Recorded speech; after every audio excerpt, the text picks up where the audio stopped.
नमस्कार, मेरा नाम दीपक कुमार है। मैं गवर्नमेंट डिग्री कॉलेज पाबो में असिस्टेंट प्रोफेसर हूँ, वाणिज्य विभाग में, कॉमर्स डिपार्टमेंट में। आज हम लोग पढ़ेंगे नेशनल इनकम, जो कि इकोनॉमिक्स में मैनेजिंग इकोनॉमिक्स एक टॉपिक है। नेशनल इनकम को हम लोग इंग्लिश में कहते हैं राष्ट्रीय आय।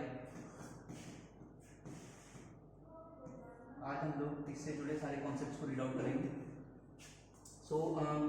जब हम लोग नेशनल इनकम की बात करते हैं तो नेशनल इनकम को समझने के लिए उससे पहले हम लोग को उसके साथ उसके कनेक्शन में डोमेस्टिक इनकम होती है, जिसको हम लोग को समझना पड़ता है। जब हम लोग डोमेस्टिक इनकम को और नेशनल इनकम को एक दूसरे के साथ कंपेयर करके पढ़ते हैं तो हमें बेटर अंडरस्टैंडिंग बनती है नेशनल इनकम की भी और डोमेस्टिक इनकम की भी। सबसे पहले हम लोग दोनों जगह लिख लेते हैं national income and domestic income.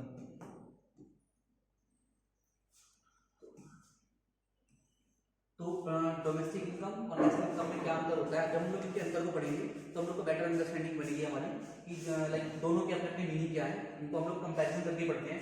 तो जब हम लोग नेशनल इनकम बोलते हैं तो वो एक देश के जितने नागरिक हैं, जो भी रेजिडेंट्स हैं, जितने हमारे देश के रेजिडेंट्स हैं और नॉन रेजिडेंट्स हैं। दो तरह के लोग होते हैं, residents and non residents. Residents का मतलब जो, अगर हम लोग इंडिया की बात करें, इंडिया की जिनको नागरिकता प्राप्त है उनको इंडिया के रेजिडेंट्स कहा जाता है, नागरिक कहा जाता है। और जिनको इंडिया की नागरिकता प्राप्त नहीं है वो हमारे लिए रेस्ट ऑफ द वर्ल्ड है या फिर नॉन रेजिडेंट्स है।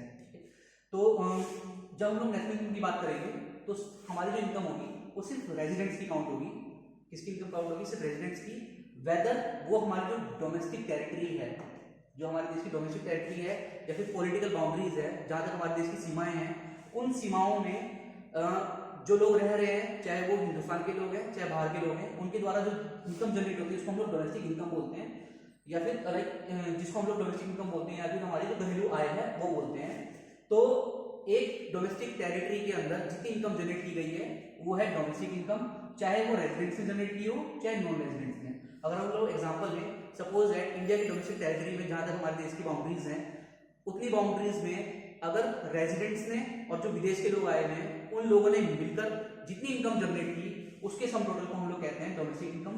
वेदर वो रेजिडेंट्स की है चाहे नॉन रेजिडेंट्स की है, बस उसकी सिर्फ एक रिक्विजिट है कि वो इनकम डोमेस्टिक बाउंड्रीज में या फिर डोमेस्टिक टेरिटरी में जनरेट होनी चाहिए। ठीक, जब हम नेशनल इनकम की बात करते हैं तो उस टाइम पर डोमेस्टिक बाउंड्रीज जैसा कुछ भी नहीं होता, सिर्फ रेजिडेंट्स हैं। अगर इंडिया का रेजिडेंट ने इंडिया में जितनी इनकम जनरेट की plus rest of the world में जितनी इनकम जनरेट की, उसके सम टोटल को हम लोग नेशनल इनकम कहते हैं। इसको अगर हम लोग वापस रिवाइज कर लें कि नेशनल इनकम का मतलब है जो रेजिडेंट्स ने, किसी एक कंट्री के रेजिडेंट्स ने अपनी कंट्री में plus rest of the world में जितनी टोटल मिला के इनकम जनरेट की है उसके सम टोटल को हम लोग नेशनल इनकम कहते हैं।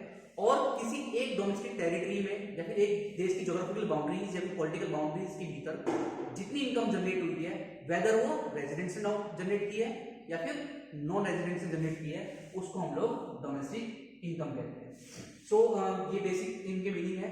जब हम लोग को इनकी डेफिनेशन लिखनी है, फिर इनकी परिभाषा लिखनी है या फिर इनका मीनिंग लिखना है तो हम लोग सिंपली लिख सकते हैं इनकम जनरेटेड बाय रेजिडेंट्स। जब हम लोग नेशनल इनकम की बात करेंगे तो हम लोग इसकी डेफिनेशन में लिख सकते हैं कि जो इनकम जनरेट की गई है रेजिडेंट्स के द्वारा, वेदर हमारी डोमेस्टिक टेरिटरी में या फिर रेस्ट ऑफ द वर्ल्ड में, उसको हम लोग नेशनल इनकम बोलेंगे। और जो इनकम जनरेट की गई है एक देश की ज्योग्राफिकल बाउंड्रीज में, वेदर रेजिडेंट्स के द्वारा या फिर नॉन रेजिडेंट्स के द्वारा, तो हम लोग उसको डोमेस्टिक इनकम बोलेंगे।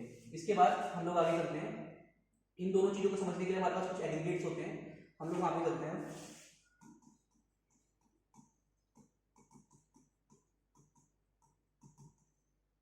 एग्रीगेट्स में हमारे पास टोटल मिला के 8 एग्रीगेट्स हैं।